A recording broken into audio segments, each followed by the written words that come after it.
Hello, welcome to another Final Fantasy XIV, more or less Stormblood related video, and today I want to make my basic tank guide.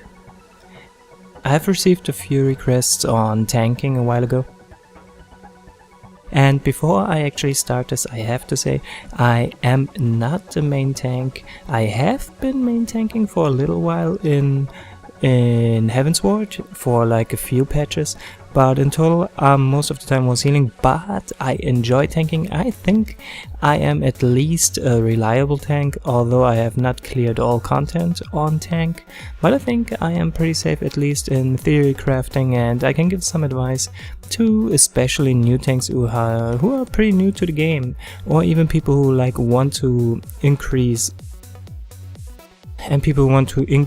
as a tank. But like I said, if you want to have really professional information and you are a little more advanced, I would probably send you to Xenosis Vex, but at the moment, for a start, I think I'm pretty okay. So first off, let's go back to the basics, to the real roots here. If you are starting on a tank, and let's keep Dark Knight aside for a moment, you have to choose between the Gladiator and the Marauder. I just show you quickly what jobs they turn into, because here we have the Warrior. I'm currently leveling it. I'm almost 70, so there will soon be another impression video on Warrior, most likely. And the other one we have is the Gladiator, which will turn into the Paladin. Where's my Paladin? There is my Paladin. Yeah, still on 60, I haven't played it too much to be honest. So these two are the ones you can choose from level 1. They will eventually become those jobs, and they are pretty reliable. So what is the real important thing about tanking? When you're tanking, you are the one the group is going to follow. You are usually the one who is dictating how the encounter is going to be. People usually rely on you on map positioning, on knowing the encounter, and everything that is following from there. Of course, if a tank is new to the content, and that could possibly happen, they might not be as skilled or as informed as maybe a DPS or a healer is. So the first thing you should always do when you're new to any encounter, or you're unsure about a boss fight or mechanics, make sure you speak up. That is a real important thing, because if you actually speak up, you can like get some information, and that's pretty that serious. That's a really serious thing, because on a tank, when you're tanking and like you are not knowing how to deal with mechanics, for example in Catoscribe, the first boss, there's a mechanic where you have to negate the doom effect. And if you're not doing that because you don't know what to do, or like also Death Gaze in a 24-man raid, you will die, and sometimes the group can recover, but sometimes they cannot. So this is something where a tank usually is a make or break point. So therefore, knowing the fight is real important. It's the same on healers, but yeah, it's definitely something you have to be aware of. And if you're not, make sure to talk to the people. So the next thing is, how should you be going through dungeons? When you're in a low level dungeon, you have to consider the fact that maybe the group you're going with is not able to deal decent or even deal AoE damage. Because the thing is, like, let's have a really bad scenario here. Let's say you're in the level 30 dungeon, the Hawk Manor. Everyone, let's say, is level 30. Everyone has his job, but let's say you have a Paladin, you have a Dragoon, you have a Summoner, and an Astrologian. This group cannot deal AoE damage. There is no one in there who can deal AoE damage at this level. So this means you should not be grouping up the entire enemies of one department to kill them faster. This will actually drag things down, because if you do that, if you pull more enemies than your group can handle, and your group is unable to deal AoE damage, then the healer definitely has to heal you more. because there are more mobs thrashing in on you, so he cannot DPS as much as he might want to make sure you stay alive. Also, everyone's TP might get sucked so much faster that they may run out of TP or MP for the same reasons. So this is really inefficient. You should always check the party you are with. This differs on level 50 because on level 50, except for Astrologian, because for some godforsaken reason they do not have any AoEs on level 50, but then more jobs can actually use at least somewhat of AoE damage. I mean, Dragoon's AoE on 50 is not really decent, but it is okay. Unlike maybe Monk or Black Mage or something, they have pretty decent level 50 AoEs already, and it's only getting better on level 60. But that's kind of the thing. You should always consider what you have in a group, and then from that point decide how much you can actually pull. Also, if you pull so many enemies on a Paladin, for example, and you don't have your Total Eclipse, for example, then you can only single target your enemies. So if you have, for example, 6 enemies and you have a Bard and he's spamming his AoE, you have to use Flash more often because you can only hit one mob at a time with your single target combo. So this is kinda inefficient. Just saying. Also, you have different buffs. You have a lot of cooldowns. Yeah, we usually call them cooldowns, but you probably know that. But yeah, we have a lot of cooldowns on our tanks to make sure to mitigate damage. In 4.0, things have changed a little bit. So now, instead of being able to cross-class abilities, everyone has role-specific abilities, and despite the fact all tanks have different abilities they can use also for damage mitigation on themselves, which are unique to them, we now have the role pool where you can actually take some advantage of. So, checking the role abilities, the first thing we have in the cooldown department, and this is something you should always be using, there's pretty much no excuse to not be using this, is Rampart. Rampart reduces damage taken by 20% with a duration of 20 seconds.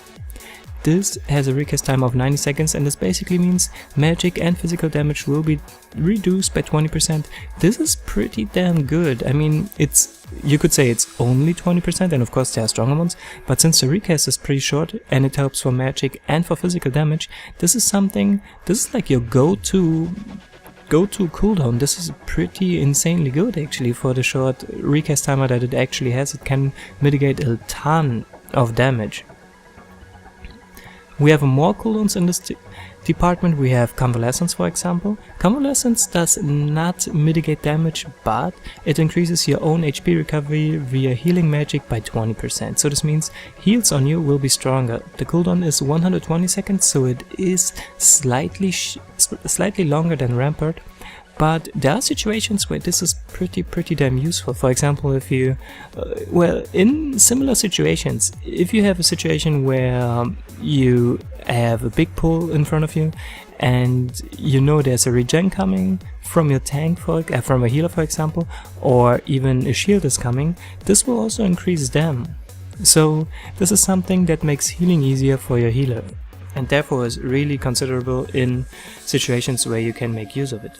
Another really interesting thing is Anticipation. Anticipation increases parry rate by 30%, but since, at least as far as I know, if 4.0 hasn't changed this, but I think it has not, Anticipation is not doing anything on bosses or like on trials or on raid content actually, but still for dungeons it increases parry rate by 30%, so this is useful for big dungeon pulls.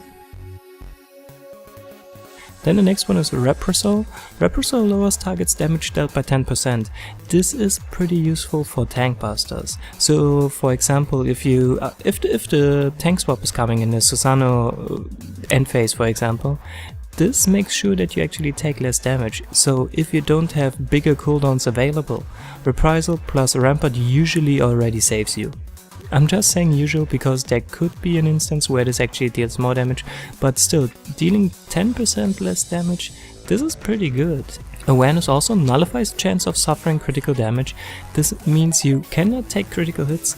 At some certain point in the game, I think it was Shiva in the 2.x series, from that point on bosses could actually crit, so this can be considered. I like this personally a lot on my warrior, because I can team it up with raw intuition, for dungeons at least, and outside of that we also have like a V3 Savage with a critical hit from the boss there. So awareness can be useful. It also has a 120 seconds cooldown, so you should not be spamming this too much. This should not be your first option usually, but it is something that mitigates damage in a pretty decent way. So outside of that, of course, every job has its own abilities which can mitigate damage. Already below level 50, but I'm mostly talking about low level stuff at the moment, right? Because this is more a guide on how go to, so I'm definitely not talking about past level 60 experiences here. Except for, yeah, this is something that was an example, but I mean in total, like gameplay wise. So on Paladin, for example, we have Sentinel. Sentinel reduces damage taken by 40%. Before it was 60%, but I think it was only physical damage. The duration is 10% and the recast is 3 minutes. So this is like a real big cooldown. If you have to mitigate quite some damage, this can be insanely good. Same goes for Bulwark. Bulwark increases block rate by 60%. Since you can also block magic damage now, this has become pretty much a lot better. So outside of that, you still have, I'm only talking, like I said, about level 50 and below abilities at the moment. So we have Hallowed Ground. Hallowed Ground renders your impervious to most attacks. So this means, except for some mechanics which will kill you if you make a big mistake or something, Hallowed Ground will save you from anything. And receiving no damage, this is pretty damn good. It has a recast time of 420 seconds, so this is quite long. So you definitely can't spam this, but used right, Hallowed Ground can ease mechanics a lot. If we have a look on our warrior, for example, I think warrior's cooldown are actually the most decent, despite the fact that it feels like Paladin has a ton more, but still I prefer the ones from the warrior. The first thing we have on a warrior is Thrill of Battle. Thrill of Battle increases maximum HP by 20% and restores the amount increased. So this is increasing your max health, but also giving you a heal. And it lasts for 120 seconds, so this can be quite useful. Especially since it raises your maximum HP for 20 seconds, this means your healers can actually heal you more. So this is pretty good. I wouldn't say it's the best thing that the warrior has, but it is pretty good. Another really nice thing is Holmgang, especially since you already get it at level 42, because that's your invuln move. Kinda interesting that the warrior is getting this on level 42 instead of level 50. It draws target towards caster and binds both. Duration is 6 seconds. Most attacks cannot reduce your HP to less than 1. So this means, however hard the tank buster is, you will survive with 1 HP. The only thing is that is kinda a letdown is that you are bind to the target. So this means you are still standing in front of him. But if you are being healed in time, you cannot die to anything, and also the recast is only 180 seconds, so it's even less than half of the duration of Hallowed Ground. So despite the fact Hallowed Ground will keep your HP up, this move here will at least... You can use this one twice in the same time you're using Hallowed Ground, and that's where Holmgang really shines. And we have Vengeance. Vengeance is my personal preferred cooldown in the game, because Vengeance reduces damage taken by 30%. Yeah, it's actually weaker than Paladin's equivalent, but despite the fact it only reduces the damage by 30%, it also delivers an attack with a potency of 52 every time you suffer physical damage. So when enemies hit you, they being hit back for a potency of 50, so that's already a cooldown that deals damage. The recast is only 120 seconds and the duration is also longer by 50. The duration in total is 15 seconds. So this is pretty damn good. I'm a big fan of Vengeance. Something you could be considering as a cooldown, at least more or less, is also Inner Beast. Inner Beast delivers an attack with a potency of 350, ignores damage penalty inflicted by Defiance, which I will be talking about later, and can only be executed while you're under the effect of Defiance, which I will be talking about later. But basically, this is a move that actually makes you heal the damage that you deal. It does say that it gives you that it will give you a portion of the damage dealt as HP back, but while leveling warrior, at least from my knowledge, I most of the time, or even always, got healed as much as I dealt damage. And how to use it, I will talk about that a little later. Just saying, you have a move that actually heals you. And going to Dark Knight, who actually has the same thing. But before I get to that skill, we have our basic cooldowns. We have, for example, Dark Mind. Dark Mind reduces magic vulnerability by 15%, but it can be increased by Dark Arts, and then it has actually a vulnerability reduction of 30%. Dark Arts is a skill which is pretty insanely good on Dark Knight, and that's where the unique Dark Knight gameplay actually shines, because basically, yeah, I'm quickly putting it in there. If you have Dark Side active, and Dark Side is something you should be having active like the entire time that you are playing Dark Knight, because it increases your damage dealt by 20%, and the only bad thing is it stops your natural MP regeneration since 4.0, but since you can easily get MP back, this is not an issue, and dealing 20% more damage or having no penalty when using your tank stance is pretty insanely good. But yeah, you have to use Dark Side, then you can actually use Dark Arts, and Dark Arts can be used for several skills. Yeah, Dark Arts, it can be used for so many abilities, it's like your best code. This is insanely great.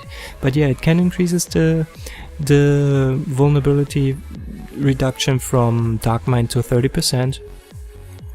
Duration is 10 seconds. And recast is 60 seconds, so this is quite short, so this is pretty decent to reduce magic damage.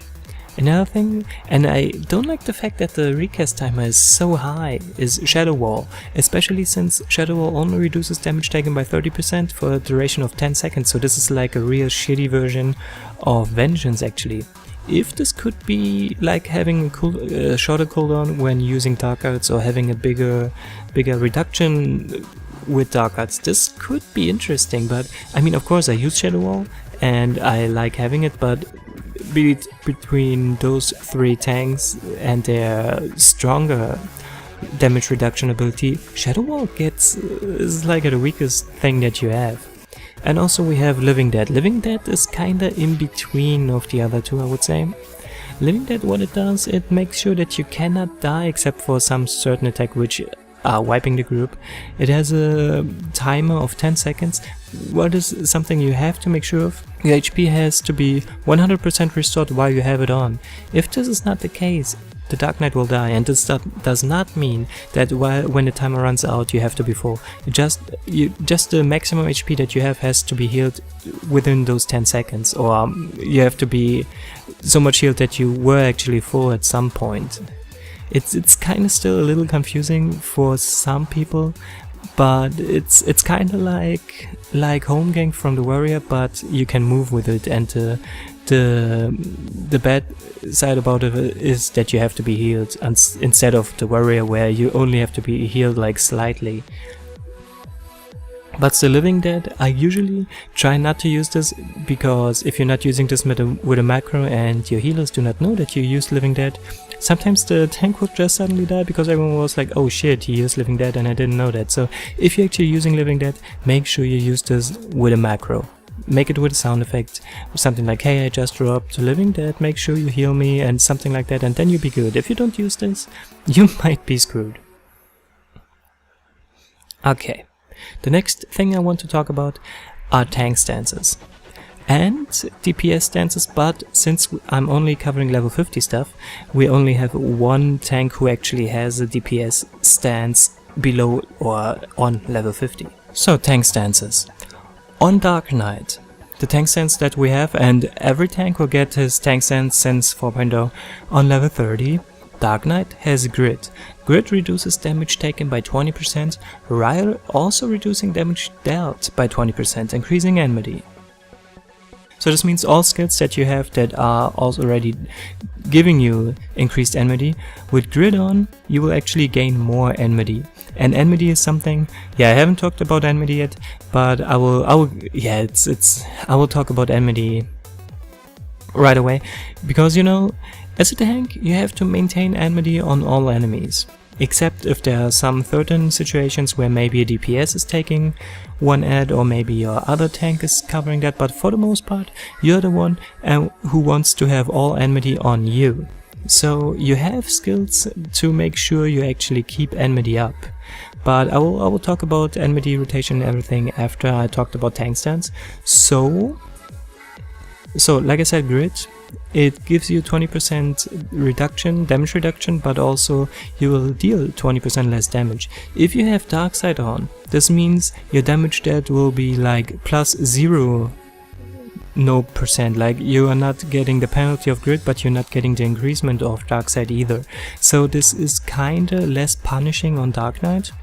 And also keep in mind you have a recast timer. Not all tank stances have a recast timer, but grid has. So this means it takes you 2.5 seconds to actually turn it on and off. You can't be spamming this like on a warrior. Warrior has the fastest switches actually. But yeah, not on level 50. But anyway, tank stance on Dark Knight, it can be like on Dark Knight actually, the tank stance is somewhat unique because of two reasons. The first one is you are never dropping your gauge on the endgame content. This is something which gets interesting for Dark Knight, is getting interesting after level 60, but because the other two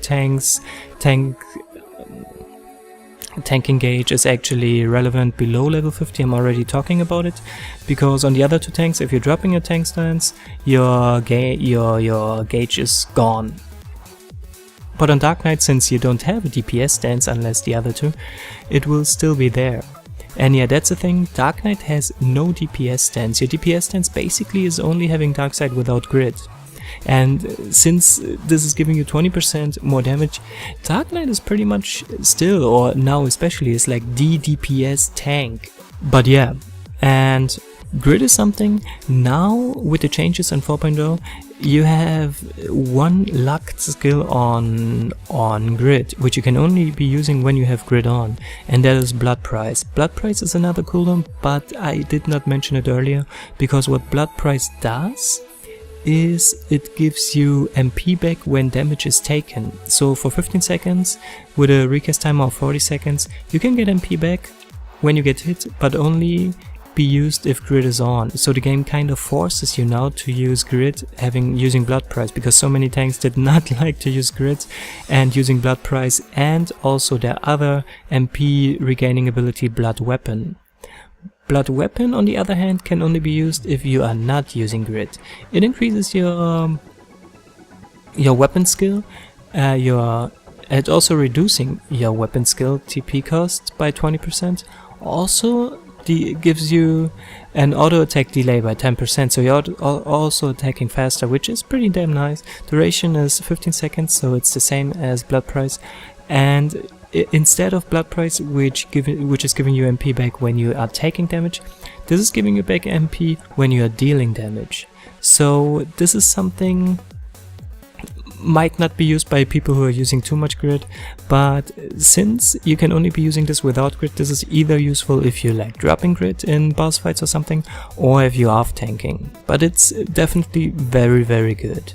On Warrior, we do have two stances, but like the other stance will be past level, or you will actually get the other stance on level 60, if I recall correctly. Let me check that real quick. Nah, level 52, my bad. Deliverance is level 52, so I'm not too much talking about Deliverance here. This is mostly for below, like really low level stuff. Nah, I'm covering this content. I'm covering the video to level 60, so I'll be talking about Deliverance too, my bad. I tried to make sure that this will stand in the video description and maybe in the title. But yeah, we have Defiance on Warrior. Defiance increases maximum HP by 25%, so while reducing damage dealt by 20%, so you are not getting damage dealt reduction on your warrior. You only have more HP, which is interesting. It also increases your own HP recovery via healing magic by 20%. So when you are getting healed, you're actually getting healed more. So this is kinda interesting. I really like Defiance. Actually, I like Defiance more than the tank stance of the other two tanks, because having more HP and being healed more, this is quite sweet actually. Also, Defiance gives you the ability to use a ton of different skills. For example, if you are on Defiance, you can only use Inner Beast, which I have talked about earlier, the skill which actually gives you some healing. You have to be on Defiance to use Inner Beast. Same goes for Unchained. Unchained makes sure that the damage reduction that Defiance gives you is not being active. So for 20 seconds you're dealing your full damage while being in Defiance and still having the benefit of being healed more and having more HP, and also using your gauge. So this is pretty damn sweet, but like I said, I'm not on level 70 on Warrior yet, because later you will get a skill which is sharing the recast time of Unchained, and I think Unchained is getting less interesting in raid situations later, but at the moment I'm still liking it. Next thing is Steel Cyclone, which you can only be using in Defiance. Steel Cyclone delivers an attack with a potency of 200 to all nearby enemies, ignores the damage penalty inflicted by Defiance, so it's the same like Inner Beast, it also is ignoring this, and it absorbs also a portion of damage dealt as HP. So if you have a big group of mobs and you use Steel Cyclone, you get quite some HP back actually. Also, what I haven't said yet, before 4.0 you had stacks on your tank stances. You could get up to 5 stacks, and when you had 5 stacks you could use an ability. Now you can get 100 points on your gauge, on your beast gauge, and you have to use, for the most skills you actually have to use 5 or like 50 points. So you can basically get 2 skills in now. This is kinda nice. I do like the changes. It's kind of sad that the skills, like before you had some skills who could give you basically 10% of the gauge, or more like 20% back then, but they removed this. Instead you can use 2 skills, so I guess that's kind of fair. Also you have Infuriate. Infuriate can increase your beast gauge by 50 when Defiance or Deliverance is active, but it can only be used in combat, so the game is kind of making sure that you're not pre-building your gauge as you could before 4.x, which is also fair because the other two tanks really can't do that either, so I agree with that. And the other two don't have an instant boom skill where the gauge goes halfway full. Unless if you actually count the one shield that the Dark Knight has and using it intelligent, but okay. This is pretty sweet because you can get another hidden with your special abilities.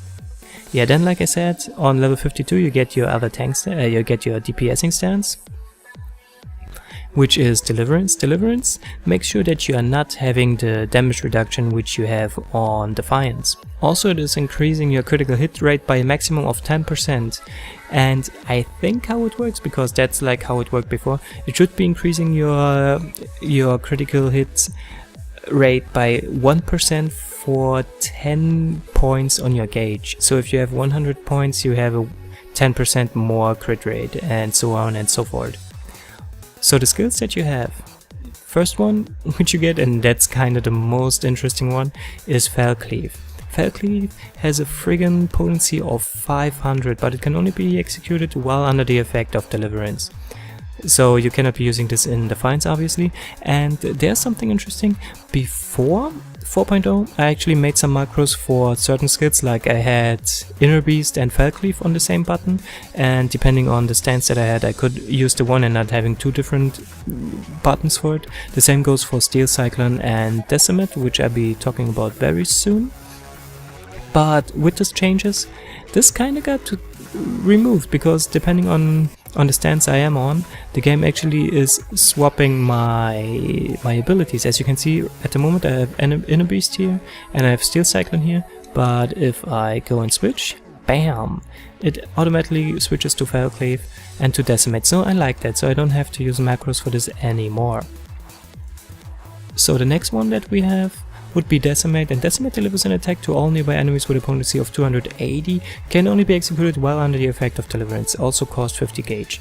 So Decimate, if you have at least 2 enemies, is already dealing more damage than Fellcleave, because 2 times 280 already adds up to 560. But if you have a bigger group of mobs, this is pretty nice damage. Also, if it crits, it deals a ton of damage, and I'm really in love with this one.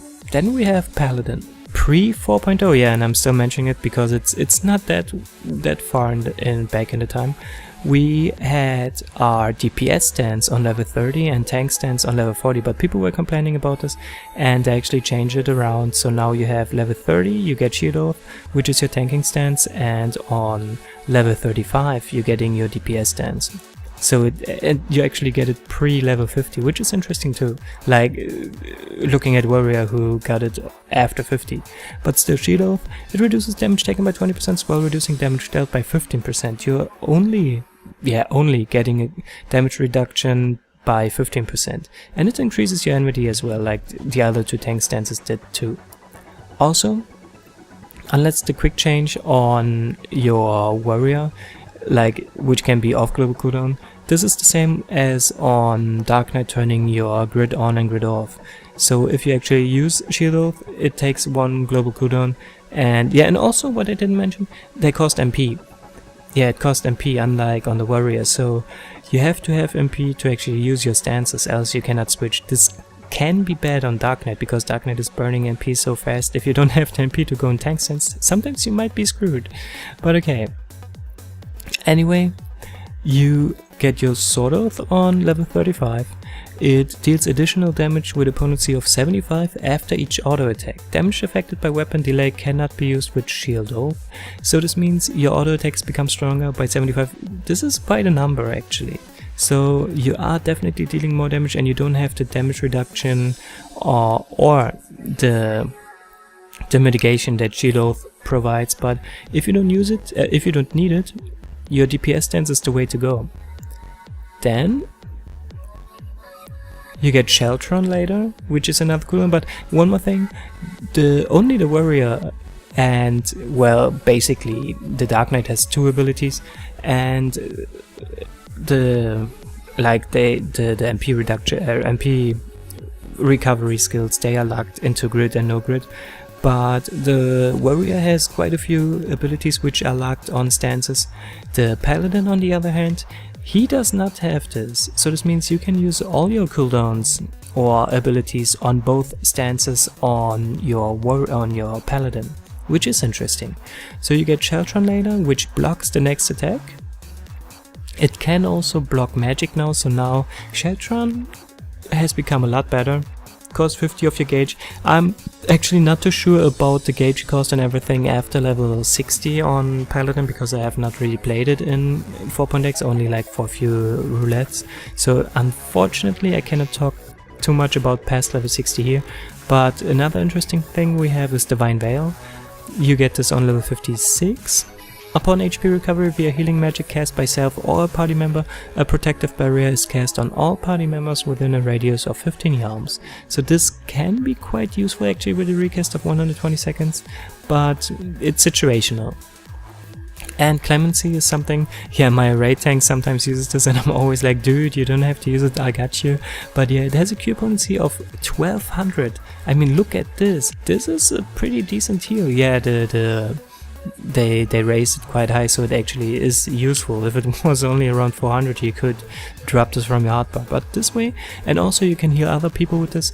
This is interesting. The Paladin is like healing other players. You sometimes actually see Paladin healing the raid. I mean, why the hell not? Why the hell not? But yeah, you cannot switch as fast on your stances like your Shield. You have to wait, and what is like, because it is on the global cooldown, this means you cannot be attacking and then swapping and then using it again, unlike as you can do on Warrior. On Warrior you can just use an attack, switch your stance, yeah, now you have to wait 10 seconds, but you can still use it off global cooldown, which is pretty damn sweet. But yeah, that's the basics between those tanks and their tank stances and their cooldowns. Looking at the Enmity now, every tank has a so-called pull move, which is an ability which costs usually around 120 TP or MP on Dark Knight. and it gives you some enmity. For example, here on Paladin we have Shield Lob. Delivers a ranged attack with a potency of 120, additional effect increases enmity. So this is something, when you walk to your boss or walk to a group of mobs, usually you use Shield Lob first and then follow up depending on if you only have one enemy, you can go ahead and deal your damage. If you have several enemies, you usually use an AoE enmity ability after, so usually it would be Shield Lob, and followed up by Flash. Flash ability is increasing enmity on all nearby enemies. Also, which is interesting, it does not work on most bosses, or pretty much it does not work on most bosses, but for mobs it usually also gives the additional blind effect, which can be considered as a cooldown too, because being blinded means you are hitting less of the time, which is dealing less damage against you. And the duration first time is 12 seconds, next time will be 6, and so on and so forth. It costs MP, so there are quite some skills on Paladin which are using MP, the same as Dark Knight. Unlike Warrior, who is not using MP for his abilities. But Flash is pretty interesting. The only bad thing is it's not dealing damage, and people were actually considering that it's going to start dealing damage in 4.0, but instead they gave us Total Eclipse now, which is interesting. I'm at least not disliking this. Especially since they implemented it on level 46 and not like level 70 or something. So GG Squarenix for this one. Let's go, imagine we are on level 30 at least, on basically even until level 50. Paladin only has one combo and one half-ass combo. The half-ass combo would be starting Fast Blade, which deals an attack with a potency of 160, followed by Riot Blade, which deals an attack with a combo potency of 240 and gives you MP back. But pre-level 50 you actually don't really use this too much, because outside of Flash there's no reason to need MP, and this is a half-ass combo. It never was finished in the 2.x series, so you were always using your Enmity combo instead, and that was the reason why Paladin was considered the main tank in the game before, because he could only produce Enmity when dealing damage. You didn't want an off-tank using his MP skill over and over, because that was quite a damage loss. So your Enmity combo is Savage Blade after Fast Blade, which deals a potency of 210 in combo and already is increasing Enmity, and then you have Rage of Alone, which was before giving a damage dealt reduction, but now gives no extra effect except for increased enmity again, and a combo potency of 270. So this means you have two skills right after another which are increasing your enmity, and you get this on level 26, you already have it completed.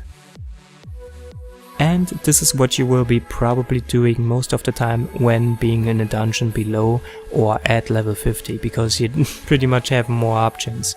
Of course you have some other skills like Spirits Within, which you can wave in, but for combo wise this is the only thing you have, so keep that in mind.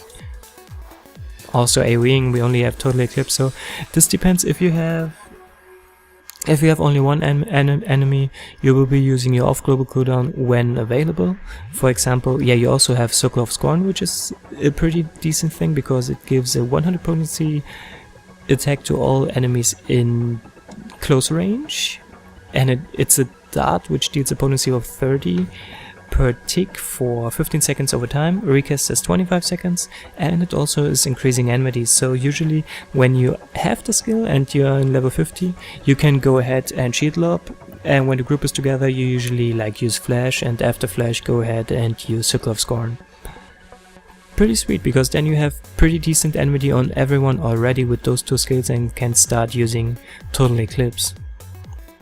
But yeah, the next one I want to talk about is the Dark Knight. Dark Knight pull move would be Unmanned. Unmanned deals damage with a potency of 150, so it's actually a little higher. And it increases enmity. It costs MP, 480 MP instead of 120 TP. And you have a 30% chance that your next Unleash will cost no MP. Unleash is kinda like the Flash of the Paladin, but it also deals damage with a potency of 50. Before it was actually 100, but they removed, like, not removed, but they reduced damage. I'm not really sure why they did that. I'm guessing they did it because of Abyssal Drain, because Abyssal Drain has a potency of 120, and if you have that you usually only use this. But pre-level 50 you only have Unleash, so Unleash is like your flash, but the good thing is it actually gives you, like, it actually deals damage, so there's more reason to spam this instead of flash. Like, spamming flash, there's no reason because you're not dealing damage with it. But yeah, outside of that, you have actually 2 combos now on Dark Knight. Before we had 3, but they removed one of them because they didn't want tanks to have more mitigation than they actually have. So on Dark Knight we always start with Hard Slash with a potency of 150. If we go doing a DPS combo, the next one will be Spinning Slash, which in combo deals 220 damage with a potency of 220 and increases your enmity. But then the interesting thing about Dark Knight, if you want to use Power Slash, you can use it right ahead with a potency of 300. But if you use Dark Arts on it, it increases even more enmity. So this is considerable, because this means Dark Arts can be used here. Dark Arts cost quite some MP. So yeah, it's 2400 MP on max level. So this means you definitely can't spam this. You don't have infinite MP or as much MP as like casters have.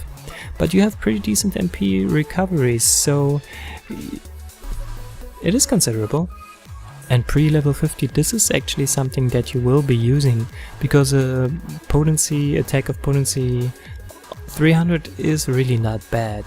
But if we check our other combos, for example our Soul Eater combo, which, yeah, our second combo, the Soul Eater combo, you start off with Hard Slash, then going into Siphon Strike. Siphon Strike has a base combo potency of 250, so it's already 30 higher than Spinning Slash, also giving you MP back. Also, this attack can be Dark Arts, and then is dealing, instead of 250, dealing 390, so it has a 140 potency increase with Dark Arts, which is pretty damn good.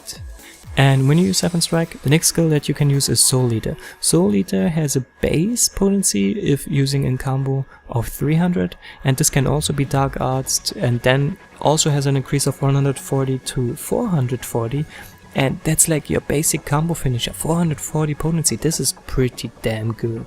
Also, this absorbs a potion damage dealt as HP, so you are getting healed by using Soul Eater. Yeah, also there's an effect on the blood gauge, but since the blood gauge is past level 60, I'm not really talking about the blood gauge here. The Dark Knight cannot use his blood gauge pre-level 50, so this is not important for this guide, really. So that's pretty much the low level combo that we can use here. If you are level 38, you will probably prefer using the Soul Eater, but keep in mind that you get Dark Arts on level 54, so this means you cannot use the extra effect on Soul Eater or Power Slash, and not on Siphon Strike either, so that is something to keep in mind. But still, at the end of the day, the DPS combo is already dealing more damage without Dark Arts, so if you do not need the extra enmity here, you should make sure to use your Soul Eater combo. So on Dark Knight, this is basically on Dark Knight what I usually do. Like, for example, I'm actually never, like almost never, using Power Slash in endgame or even on leveling, because it has double increased enmity if you really want to, or one-time increased enmity, and that's nice, but usually I see it as a DPS loss, because here I deal 300 damage, and instead sometimes if I need enmity, I just use Hard Slash, then Spinning Slash, and then already going back to Hard Slash and then dealing my DPS combo, and use Dark Knights if I can. But if I actually need more enmity, I just go ahead and use a Power Slash. Also, a big difference here is you need, or like Dark Arts actually increases your enmity, and you don't have a skill like Circle of Scorn. Circle of Scorn is so amazingly good for the fact that it is increasing enmity, because this means every 25 seconds I have an off global cooldown on warrior, which gives me more enmity, so I might not even have to use my Rage of Alone. But on Dark Knight I don't have such a skill, so I have to make sure to be using enmity skills once in a time if I need to make sure I maintain my aggro level. So yeah, that's advantage and disadvantage. I have higher potencies on Dark Knight, but therefore I'm not having the same Enmity production. And going to our basic combos on Warrior now. On level 50 we have 3 combos actually. Before we even go to the combo, we have Tomahawk. Tomahawk is the pull move on Warrior. It also deals damage with a potency of 130, so it's actually a little stronger than Shield Up 2. Has a cost of 120 TP, so it's the same here. And yeah, the range also is the same. Outside of that, we have Heavy Swing, which can combo into all your combos. We have Skull Thunder if you want to go the DPS route. Comboed, Skull Thunder deals 200 potency of damage and also increases your beast gauge by 10. So you're getting 1 point, or like basically 10 points, or like 10% of your gauge filled here. Don't forget you need 5 points, or you can have 10 max to use your stance skills. And then you have Butcher's Block. Butcher's Block deals damage with a potency of 280 in combo and also gives you 10% gauge. And same as Skull Thunder, this increases your Enmity. So you have your basic Enmity combo, kinda the same as on Paladin. Don't have to use Dark Arts here. Also, which is interesting, Butcher's Block is actually the strongest combo move that you can use on a warrior. So you usually, if you're single targeting, you want to get quite some Butcher's Block out, because this is actually your strongest combo. But it is only giving you 2 or like 20% of your gauge, so this is something to keep in mind. Then you have your eye combo, therefore you go Heavy Swing again, then you go on Maim. Maim before had a damage up skill, now it has a slashing reduction. Before you actually had slashing reduction on another ability, but now they change it to Maim. So this is something you'll always be putting on your enemies more or less, because you have to use it to get to your other 2 skills. And then you have Storm's Eye with a potency of 270, so it's slightly weaker than Butcher's Block, but it increases your damage dealt by 20%. So this is pretty sweet. Duration is 30 seconds, so dealing 20% more damage for 30 seconds. You should try to have Storm's Eye on yourself the entire of the encounter, because it's dealing more damage. And then your other combo, which is Storm Path, will be Heavy Swing, then be Maim, and then be Storm's Path. Storm's Path has also a combo potency of 270, so it's the same as Storm's Eye, but it does not give another effect. The only thing that it gives is it absorbs a portion of damage dealt as HP, so you have that too, and it increases your beast gauge by 20. So this way, since Maim already gives you 10%, this way you get 30% per combo per Storm's Path combo for your gauge. So this is giving you more. So I'm not a level 70 warrior at the moment, but what I usually do is alternating my combos. I'm usually doing, for example, first I go Storm's Eye combo, then going Storm's Path combo, and then going Butcher's Block, and then Storm's Path again. So like every second combo I'm doing is the Storm's Path combo, so this means every second combo I can actually use 1 skill. But this might not be optimal, I'm actually not sure, but yeah, that's how I at the moment are dealing things, because I think, like, of course you could be spamming Storm's Path more and then be using your gauge moves more, but I'm kinda trying to play it safe, and also I'm dealing more damage with my Butcher's Block combo, so I think this works out for me. So what I didn't talk about just now, and this, also you have like Flash or Unleash. On Warrior you have Overpower. Overpower delivers an attack with a potency of 120 to all enemies in the cone before you. So this means you have to make sure enemies are positioned right here. It's not like on the other 2 tanks where you can just stand in the center of a group and every enemy gets hit. You have to make sure that you are facing the enemies that you actually want to hit, like in a V formation. So make sure you are positioned right, and then Overpower is pretty damn good. And what also is important about 4-man content would be ground control. The way how you are making sure you keep Enmity on all the group of mobs that you are facing at the same time. So when you have, for example, 3 mobs, what you should be doing is, like I already said, is like your pull move, then your grouping AoE move. But what is also important here is that you are making sure that you have at least, or the least moving to do than that you can. This is reasonable for melee DPS mostly, because they have a lot of positionings. For example, monks will constantly have to switch between the rear and the flank of the targets. So if you keep spinning the groups around, they won't be able to deal as much damage as they could.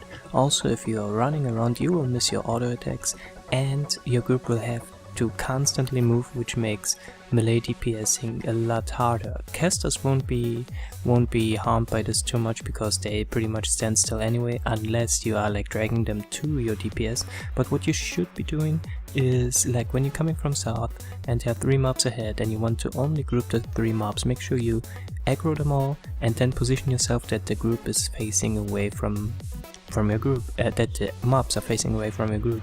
This is what you always should be doing. There are some exceptions, but that's like special mechanics for some encounters, but in general that's the way to go. So this means also the same for bosses. A boss should also be attacked with your Enmity pull skill, and then you go like through the boss so it turns to you away from the group. This is what you always should be doing. Also make sure you're not spamming the move that is getting your Enmity. For example, Overpower on Warrior. Overpower is a great move, and the potency with 120 is pretty decent, and also the fact that it gains the Enmity. But if you're using it too many times, you won't be able to combo more, because on Warrior, except for maybe the gauge abilities that you have, you kinda be screwed, and you have some ways to get some TP back, and your party members can also do so, but if they currently can't because their stuff is on cooldown too, you'll be fucked. So make sure you are not getting more enmity than you actually need. This is quite important actually, because if you're spamming your enmity moves, you won't be dealing as much damage as you could. So make sure you get enough enmity to maintain in a reasonable, easy manner, but don't get so much enmity that you're still using like overpower when the boss, or not boss, when the group of mobs is falling from like 100% to like maybe 5%, and you don't really need it. Another very important thing is dropping tank stance in combat.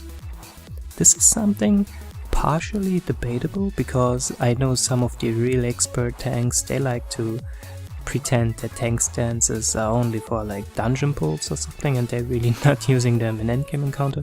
But if you're new, make sure you actually use your tank stance, because just for the fact that it makes your survivability much higher, and also your enmity gain is higher.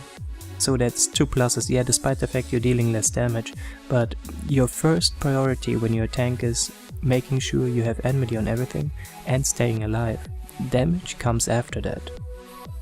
But there are certainly situations already in low level where you should be considering dropping your tank stance. For example, if you're fighting a boss, let's say the Hawkmanor boss, you're attacking him, you usually should start again with your pull move, then combo. That also depends if you're warrior, and okay, on this level you cannot really do too many skills that improve your damage, but you should make sure that you have a decent amount of enmity, and when you see, okay, I have so much HP, I don't need big healings now, and even if the healer won't be stressed if I drop my tank stance, drop it, because you will deal at least 25% or 20% more damage depending on which tank you actually are. So your damage will already be increased, and you don't really need the extra defense. That's kinda the point. And also, if you're struggling staying alive, just turn it back on. There's no reason to stay out of tank stance just because of you dropped it earlier. So of course you can just turn it back on if you really need to. Your cooldown rotation should be looking like that. If you have, for example, 3 enemies who deal decent damage, a weaker cooldown like Rampart should be enough. If you're facing a group of mobs, let's say 5 to 6 or 7, you should be using something heavier, but make sure, because the duration is shorter, make sure to use something, and if it drops and you still need it, to replace it with another cooldown, for example on Warrior Vengeance, and if you need something more, use after that use something like Thrill of Battle or Raw Intuition. Make sure you always have enough to keep to save your healers with that, because, and that's another thing, if you are dropping tank stance like I said before, then make sure that you actually are able to survive, because if you're dropping tank stance, and I have seen people like on SionArtwork who are like, oh fuck this, I can easily tank this in DPS stance, and I got killed by the first tank buster. That is bullshit. Make sure you can survive if you are not playing in tank stance, because if you're dying in DPS stance while main tanking, that's 100% your fault. I usually stay in tank stance when I do Susano, but only until the blade phase. After blade phase I drop tank stance completely, because for the final phase I definitely do not need it. But there are some tank busters in the beginning of the fight which I prefer covering with tank stance. Also, what is important about Enmity gaining is always have a look over here, where you can see the icons who has Enmity on which mob. When they're red, you're good to go. When they turned orange, this means they are facing someone else. If they're green, they are not even caring about you. So this means make sure you are in first place of this. If you see you dropping Enmity, you have skills to get Enmity back. For example, what is really good is Provoke. Provoke for a single target enemy makes sure that you can simply gain Enmity back.